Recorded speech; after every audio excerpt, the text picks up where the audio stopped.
I now give the floor to the distinguished representative of Liberia to introduce an address by the head of state.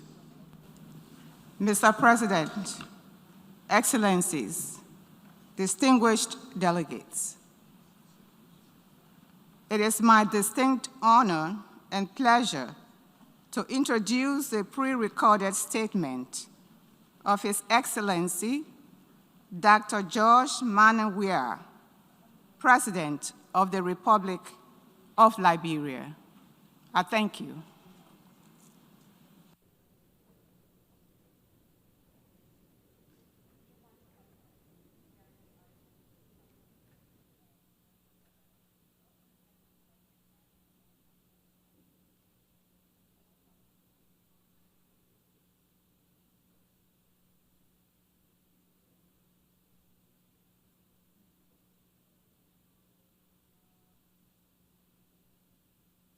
His Excellency, Mr. Abdullah Shahid, President of the 76 sections of the United Nations General Assembly, His Excellency, Mr. Antonio Guterres, Secretary General of the United Nations, Excellencies, Heads of State and Government, Ambassadors, Heads of Delegations, esteemed delegates, distinguished ladies and gentlemen.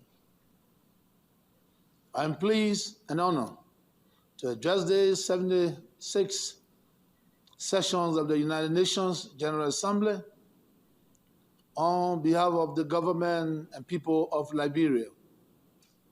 I want to use the occasion to congratulate His Excellency, Mr. Abdullah Shahid, on his elections as President of the 76 sections of the United Nations General Assembly, and convey to him Liberia's fuller support in the fulfillment of his duties and responsibility. I also wish to congratulate His Excellency Mr. Volkan Bozkır for his distinguished stewardship in steering the affairs of the 75th sections of the General Assembly. Let me also congratulate His Excellency Mr. Antonio Guterres on his elections for his second term as Secretary General of the United Nations, which began on January 1st, 2022. Mr. Secretary General, I commend and thank you for your continuous diligence and commitment to the work of the United Nations and for ably steering its affairs, even in the face of unprecedented challenges. Excellencies, distinguished ladies and gentlemen, the negative social, economic impact and health consequences of the COVID-19 pandemic remind us of the measure of work that is required at the global and national level to combat this pestilence.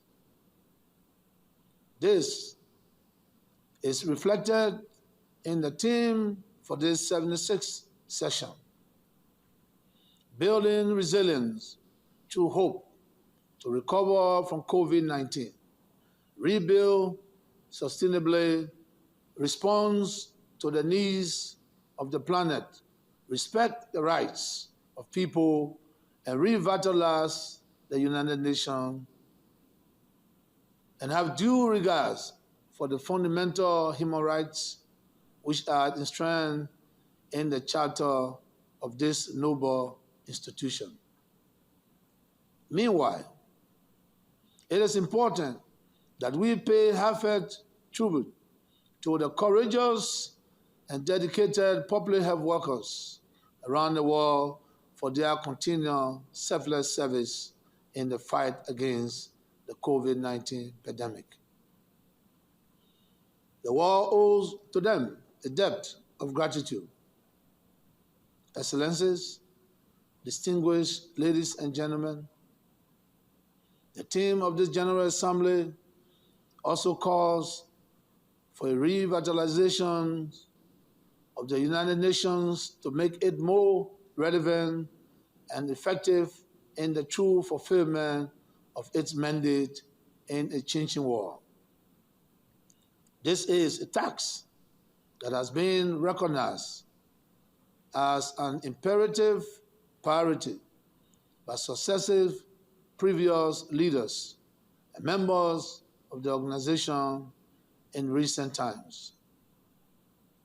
6 years ago, true to the ideas and principles of its charter, the United Nations General Assembly took a giant step forward to promote the economic and social advancement of all peoples and to better their standard of living when it adopted the landmark 2030 Agenda for Sustainable Development.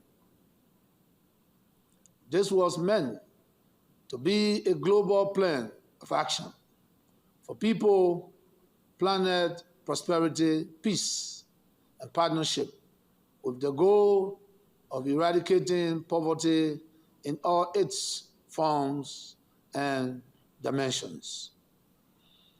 However, since our transition to the decade of actions for the implementations of the new Sustainable Development Goals, the world has been engulfed by a global pandemic which has posed enormous strain on our capacity to implement the 2030 Agenda and has even raised the possibility of reversing development gains. In order to build resilience through hope, we must continue to emphasize the need for attention and support to vulnerable society and developing countries, particularly the least developed countries. Sustainable recovery from the pandemic must be based on the principle of inclusiveness and solidarity, and within the context of leaving no one behind. Addressing the particular needs of the least developed countries could significantly contribute to recovery. Support for the upcoming 5th Conference on the Least Developed Countries to be held in Doha, Qatar in January 2022. And the new program of actions for the least developed countries for the coming decades will also provide the basis for sustainable recovery and the timely implementation of the Sustainable Development Goal. Mr. President, distinguished delegates, permit me, on behalf of the government and people of the Republic of Liberia, to extend deep appreciation to all our bilateral and multilateral development, regional, sub-regional, national, and local partners for their support in our fight against the COVID-19 pandemic and the assistance they continue to provide in our quest towards recovery. In response to the pandemic, my government, in line with our National Development Plan, the proper Agenda for Prosperity and Development, has developed a post-COVID-19 economic recovery plan. This plan aims to reduce the impact on the pandemic by providing the basis for economic recovery through short-term action and investment in key sectors, including agriculture and tourism. On the economic recovery plan, the Liberian economy is already beginning to show signs of resurgence. And in spite of the negative impact of the coronavirus, projection for GDP growth is now positive and is expected to reach 4% in the coming year. Through the implementations of difficult macroeconomic reforms, my government has been able to obtain a substantial increase in domestic revenue generation for the first time in more than a decade. And we are committed to broader economic and investment climate reforms. In the agriculture sector, for example, my government is endeavoring to vigorously launch agricultural promotion projects, which will increase agriculture production through new entrepreneurship opportunities, innovations, and safe farming techniques. Moreover, conscious of the importance and impact of infrastructure on social and economic development has enshrined in the PAPD. My government has identified investment in roads, energy, and ports as key priority areas. Excellencies, distinguished ladies and gentlemen, a further reflection on the theme for this year's General Assembly highlights the necessity to respond to the needs of our planet. The reality of climate change facing our planet demands the urgent attention and collective actions of all national and international actors. We have all observed the extension of deserts and recurrent droughts in Eastern and Southern Africa.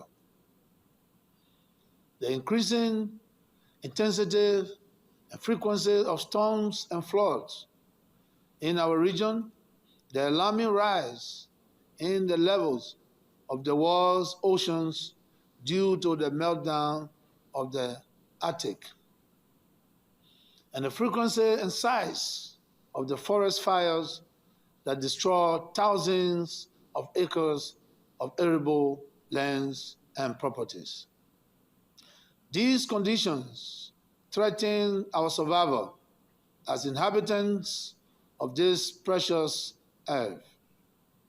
In this regard, the recent re-entry into the Paris Accord by the United States of America is a decision that my government wholeheartedly welcomes and applauds, as we believe that this manifests and demonstrates the critical leadership needed to mobilize global coordinated actions.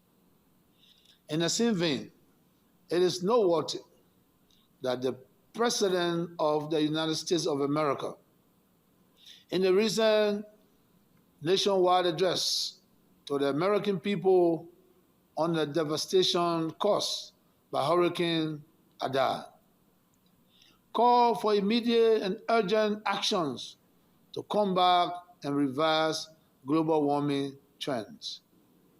For far too long, we as leaders, including those on my own continent, who have faced the hardest extremes of weather and climate, have been guilty of window dressing climate issues with rhetorics and passive declaration.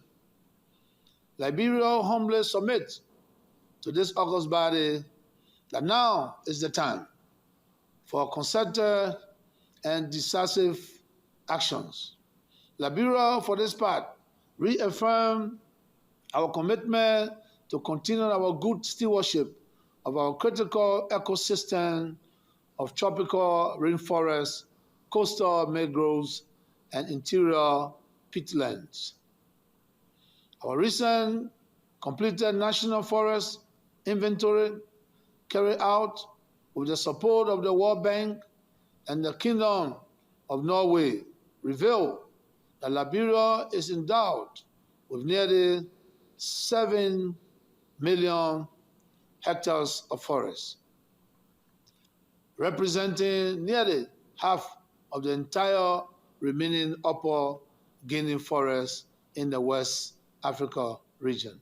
If you add to this 1.9 million hectares of agroforestry and coastal mangroves, it becomes obvious that close to 90% of our landmass sequester carbon. Our forests are the last remaining untouched tracts of forested land in this region and contain some of the highest above ground carbon stocks of any forest in the world, even higher than the carbon stocks in the Great Amazonian forest. As one of the last reserves of such high carbon stock, it is imperative that Liberia's forests are maintained in the future. My government reiterates its commitment to do so. Nevertheless, we know that many of the highest carbon stock forests in Liberia contain essential natural capital and ecosystem service benefits. Benefits which have so far eluded us as a developing nation. Liberia has a youthful population and faces enormous pressure for rapid development that provides decent jobs and livelihoods, especially in our productive sectors of agriculture and mining. Our economy needs to develop, and we want to do so sustainably. We want to continue to maintain our forests and ecosystem endowments and our incredible biodiversity as we embrace climate-smart approaches to agriculture and mining, which are our economic mainstays. However, in order to do so, Liberia needs meaningful partnership on this journey of sustainable development. Partnership with the United States as well as with the rest of the developed world, including the private sector, to allow us to leave our forests intact because of their extraordinary capacity to capture carbon for the benefit of the industrial world. We are therefore looking forward to constructive engagements with all interested parties in this regard. The impending United Nations Climate Change Conference will provide yet another opportunity to generate more ambitious climate actions and commitments. Excellencies, distinguished ladies and gentlemen, cognizance of the fact that growth and development is always enhanced by the existence of peace and security. Our government remains committed to the sustenance of democracy, the rule of law, and the consolidation and maintenance of peace and security in Liberia. We remain resolute and steadfast in this commitment. We thank the United Nations for its continued efforts to maintain peace around the world. With deep gratitude, we want to thank you, as well as the African Union, the Economic Community of West African States, ECOWAS, the Manneh Weah Union, and all our international partners and friends for providing the support for the peace we continue to enjoy in Liberia.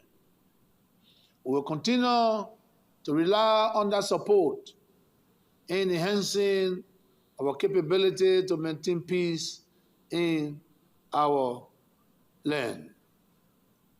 Excellency, distinguished ladies and gentlemen,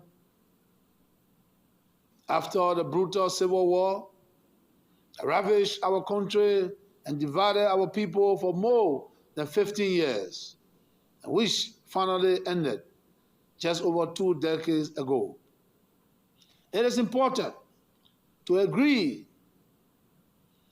on a process that will bring closure to the wounds of the victim, and thereby guaranteeing the sustenance of peace, stability, justice, and national reconciliation.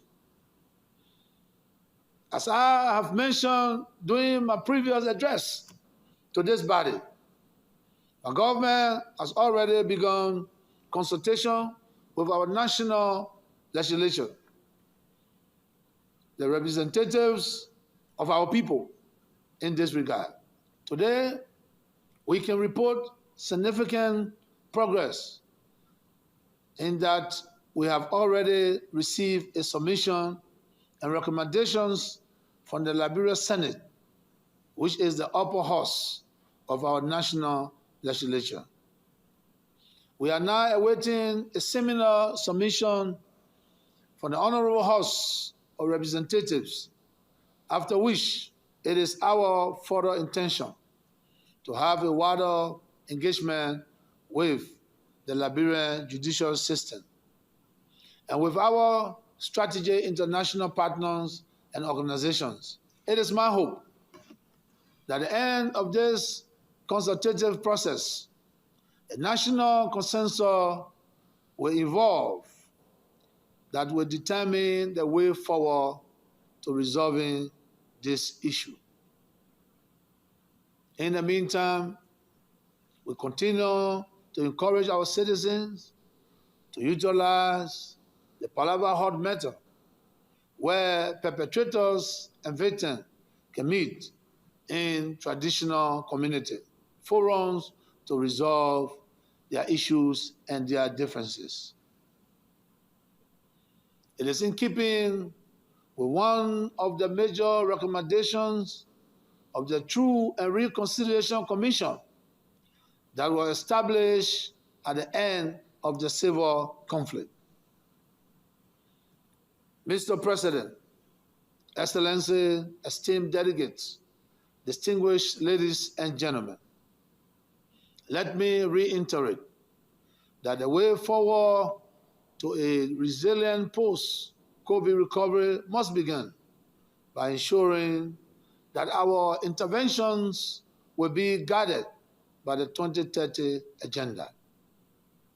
Ensuring affordable access to vaccines, testing and treatments on an equitable and inclusive basis, and strengthening the capacity of developing countries, particularly the least developed countries, so that no one is left behind as we strive to achieve the timely implementation of the Sustainable Development Goals. These important and critical objectives can best be realized and accelerated through improved partnership and increased solidarity amongst all member states. I thank you.